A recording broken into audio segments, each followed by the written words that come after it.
May I ask what's going on in Washington right now? Well, a lot of us would like to know. It's really, as you said, a very chaotic situation in Washington, D.C. right now. And basically what we have is an unusual president. There's no president that has been like Donald Trump in our history. He has no sense of strategy. He is very much transactional in how he approaches international relations. He will leave the scene at some point.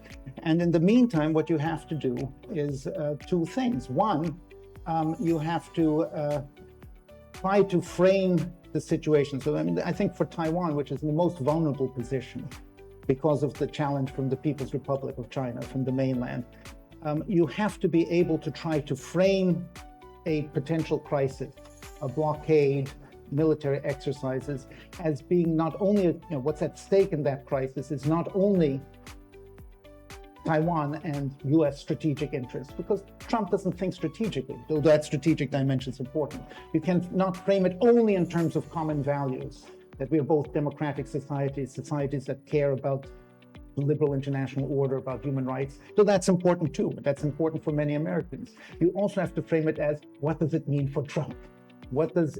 How does he look like, right, if a crisis breaks out? And that means that you can't do this by yourself. You have to reach out to people in the Democratic Party, in the Republican Party, in the journalism world, among scholars. Even little scholars like me can have some role in defining that situation. So when the crisis comes, Trump understands this as being something that affects the things he cares about. Which I would say is that, Taiwan is hardly the first country in history which is faced with threats from the outside world, from a much larger and more powerful entity, a much more powerful potential antagonist. And such countries have to do probably three things. One, they have to be unified. Yeah. It's very difficult to do that because there are always, very strong emotions which are called forth in this situation.